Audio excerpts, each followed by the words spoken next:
Hi all.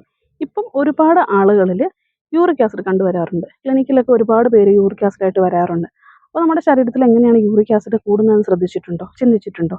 നമ്മുടെ ശരീരത്തിൽ DNA നിർമ്മാണത്തിന് ആവശ്യമായ ഒരു പ്രോട്ടീനാണ് പ്യൂരിൻ. ഈ പ്യൂരിൻ മെറ്റബോളൈസ് ചെയ്ത് യൂറിക് ആസിഡായിട്ട് ഫോം ചെയ്യും. ഈ യൂറിക് ആസിഡ് യൂറിനിലൂടെ പാസ് ഔട്ട് ചെയ്ത് പോവുക ചെയ്യുന്നത്. പക്ഷെ നമ്മുടെ ശരീരത്തിൽ പ്യൂരിൻ്റെ അളവ് കൂടുമ്പോൾ ഇത് യൂറിക് ആസിഡായിട്ട് നമ്മുടെ ബോഡിയിൽ അടിഞ്ഞുകൂടും. അങ്ങനെയാണ് നമുക്ക് യൂറിക് ആസിഡ് കൂടുതലായിട്ട് ബോഡിയിൽ വരുന്നത്.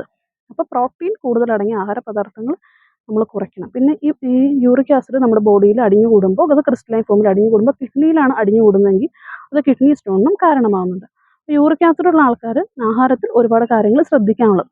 മെയിനായിട്ടും പ്രോട്ടീൻ കണ്ടന്റ് പരമാവധി ഒഴിവാക്കുക എന്നുള്ളതാണ്. പിന്നെ ഓർഗാൻ മീറ്റ്സ് ഒഴിവാക്കുക, റെഡ് മീറ്റ്സ് ഒഴിവാക്കുക, പയറുവർഗ്ഗങ്ങൾ ഒഴിവാക്കുക. പയറുവർഗ്ഗങ്ങൾ തന്നെ കഴിക്കാതിരുന്നാൽ മതി. ഒരു വെജിറ്റബിൾസിൻ്റെ കൂടെ ചെറുപയറോ അല്ലെങ്കിൽ ചെറുപയറും കപ്പളങ്ങയോ അല്ലെങ്കിൽ മത്തങ്ങയും വൻപയർ അങ്ങനെയൊക്കെ ഉപയോഗിക്കുന്നതുകൊണ്ട് കുഴപ്പമില്ല.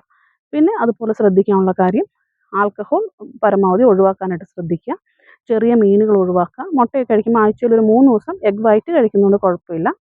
പിന്നെ ഓട്സ്, ബ്രെഡ് അങ്ങനെയുള്ള സാധനങ്ങളും ഒഴിവാക്കാനായിട്ട് ശ്രദ്ധിക്കുക.